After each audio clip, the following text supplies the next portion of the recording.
not true. Graffiti. Yeah, so as you guys get taught evolution and all this crap, it's cool. Hey, So, did you know a wolf went into the ocean and turned into a whale? we're not talking about the And it made up the wood. It's a different story. Oh, really? Well, back in the ocean, then she got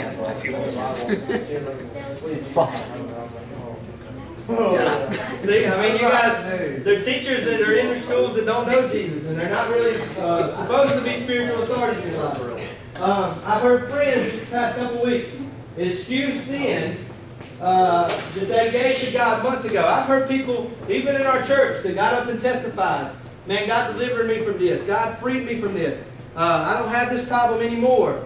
And then just last week, they were sitting there right across the table from me, and they said, man, because my nerves are so bad, I had to go back to it. That's bullcrap. If you believe in Jesus and believe that He freed you from whatever it was that He freed you from, then whether you're nervous or not, He freed you from it. Why don't you run to Him? Quit running to the daggum junk that you messed up with in the first place. Go ahead. Like Damon Thompson, those that are set free are free indeed. And he says it like 10 times in that one time. Yeah. So, this is just friends that you might hang around with. Try to excuse your sin. I've seen family members, like the last couple weeks, guys, family members in church families in our church, excuse and even commend, like say that it's good, to take their kids and their grandkids and people to restaurants that support lust and fornication. Hooters. And I mean, they're saying, man, this is fine. There ain't nothing wrong with that. This is right. This is all around you guys. You don't even know it. I've seen adults who keep saying, this is one thing that I keep hearing. Ever since I've been at this church, I've heard this over and over again. Well, I'm not convicted of it. Some of you guys have said that to me. What? I'm not convicted of it. If it's in here, it don't matter whether you're convicted of it or not. If it says you ain't supposed to do it, that's what you go by. Whether you feel like it, whether you don't feel like it, I can care less. So that's bullcrap. Yes, it As is. basic as I can get it. So I've seen adults do that. At that marriage conference once again, the lady got up that was doing it. She said over 75% of every church, no matter what church you think about, our church up there, just think about our church. Over 75% of the people in our church have looked at pornography this past week. So just think about that, 75%. So if you're looking at our church congregation, you got the seats on the seats that you sit in, which would kind of be over there, I guess. The middle seats and the seats over here. So that's saying that the middle seats and the seats over here, all those people are in sin. And only this section right here is actually serving the Lord. But hold on, that's just looking at pornography. She went on to say that if you move it to committing adultery, like lusting over somebody or actually having a physical affair with somebody, it moved up to 80%. So now that cut off some of the ground that we sit with. And then if you just think about that, that's just two sins. So now you got lying and stealing and cheating and doing all this stuff, cussing, smoking, drinking, whatever. You're going to end up with about 90% of our church that's living in sin right now. So out of a church of 400, like 20 of us are actually serving Jesus the way we should be. What do y'all think about that? That's crazy. That is crazy. I mean, that just makes you not even want to be around those people. No. And that's exactly what Jesus was talking about. I mean, these guys, they preached about God, but they didn't live it. They didn't live it. So, I don't know. We'll have to Waste do our it. time. Hit the next slide. Get your word right. This is the last thing he said in this chapter. He says, you snakes, he's talking to the Pharisees, you brood of vipers, how will you escape from being condemned to hell? I mean, that's as blunt as you can get it. He said, you're going to hell. Better be ready. Therefore, I'm sending you prophets and sages, which are people that speak the word of the Lord, and teachers, which teach the Bible. Some of them you will kill and crucify. Others you will flog in your synagogues and pursue from town to town. And so upon you will come the righteous blood of basically everybody. I'm not going to read all that. Whom you murdered between, that's the dude named Baraka, whatever it is. Truly I tell you, all this will come on this generation. So basically what Jesus was telling these guys is he said, I'm going to send you some people that believe in God, not just believe in God once in a while. I'm going to send you some radical, blood-bought, just laying it all down for Jesus people in your life. And what are they going to do to them? They're going to kill them and persecute them. Well, this happened right after that. Jesus got crucified on the cross. They began to basically persecute all Christians. All the disciples that we read about in the New Testament ended up dying or being in prison for their faith. But guys, you know, a lot of stuff that we read in the Bible, it just doesn't end back whenever Jesus walked the earth. A lot of stuff we read in the Bible can be related to what we do right now. And I'll be honest with you, I feel like this might be a prophecy for you guys. As straight up as I can be. There's a whole church, 90%, full of people that are living hypocritical lives. And God's saying, you're the prophets. You're the sages. You're the teachers that are going to say, man, I'm going to live for Jesus no matter what it takes. And I'm going to go up there and tell those adults, look, y'all are messed up. You ain't supposed to be living messed up. So that could be a message. That's what the word was that I wanted to get to tonight. I know it took me a long time to get there, but I had to lay a foundation. And this goes on to this, next chapter, or next slide. 1 Timothy 4:12. Do not let anyone look down on you because you're young. All of you in here are young. But set an example for who? Believers. Yeah, it doesn't say set an example for the people dying and going to hell outside. It says to set an example for those people who claim to be believers. For the believers in your speech. Is your speech where it should be? No. Is the stuff coming out of your mouth glorifying God? Or is it just a bunch of crap that nobody really wants to hear? So he says, set an example for them in their speech, in your conduct, how you walk daily. So whenever you get that attitude and that anger rise up in you, do you sin or do you not? Whenever you hear somebody running their mouth about you behind your back, do you just go over there and let them know what you think about it? Or do you just pray about it and say, man, God, you just take care of that? We should be praying that. So I'm saying in your conduct, the way you carry yourself, set an example for them. In your love.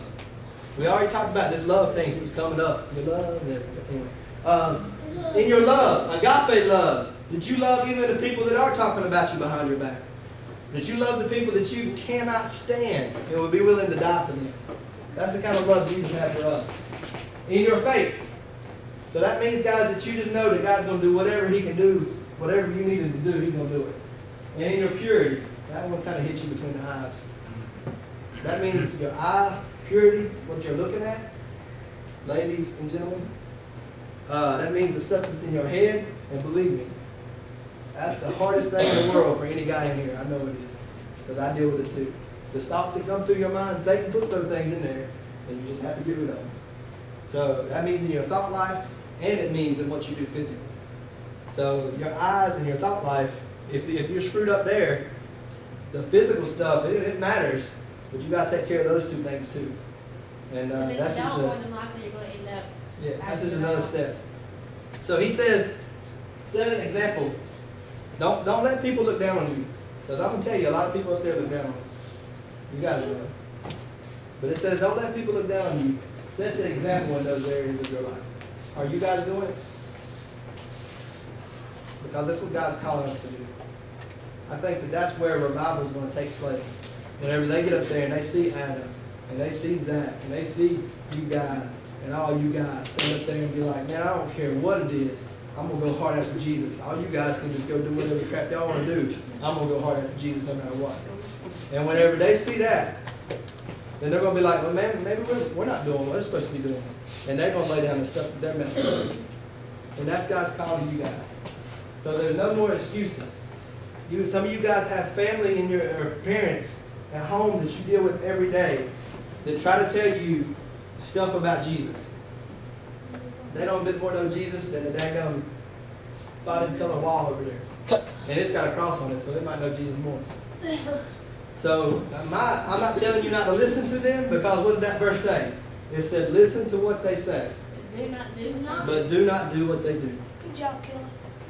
And that's the whole point of this message. You got to listen to them because God's put them in authority over you.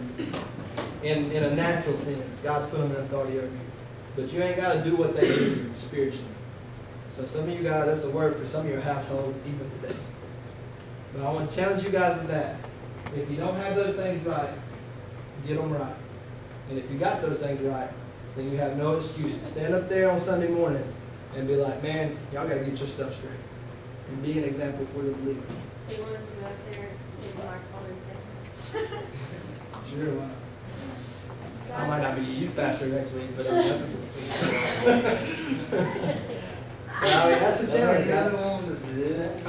I want you to live an example in speech, life, love, faith, and purity, or life will be conduct. I want you to live that thing out. You can't get up there and say what you think you want to say whenever you're busy lusting over a girl that's sitting beside you in second period. You can't do that, because that jacks you up. I mean, that makes you just as bad as them guys. Oh, man. Yeah, Lecrae's right there. He's there. You can't be up there saying how much you love Jesus whenever every other word, whenever you get outside of church, is a cuss word. I mean, you can't do that, because that's hypocritical. And you guys got to be real. All of us got to be real. So, bow your heads, close your eyes. You think you get a song on that thing? Maybe. Kelly, go ahead and get a song on that thing. No. I can do it. I can do it. Windows Media Player. Okay. Are we getting some? If I can get out of this. Are we getting some? Bow your heads, close your eyes. with the X. I'm trying. X.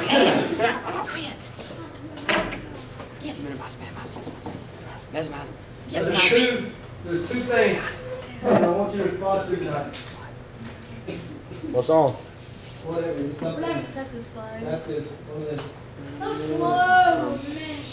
Awakening will be fine. Who cares? I don't work. It's not plugged up yet. Be channel 16. Plug it in. Hallelujah. So we got teacher channel 16. Two things, guys, I want you guys to be committed to.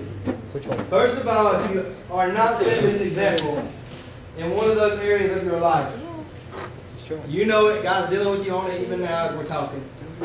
If you don't have an example in the words that come out of your mouth, that's in your speech, in your life, in your love, in your faith, or in your purity, especially in your purity, because that'll ruin you faster than anything. If you are not setting an example in those parts of your life, I want to challenge you guys to take that area, whatever it is, come up here and lay it before God and say, God, you got to help me with this mess. And then the second thing, the second person, is if you think that you got all that together, which that might not be, but one or two of us in here, and I don't even know if that's one or two of us. If you think you got it all together, then, but yet you need the boldness to be real with people, to be real with people in the church or wherever you're at. Then come up here and look for that boldness.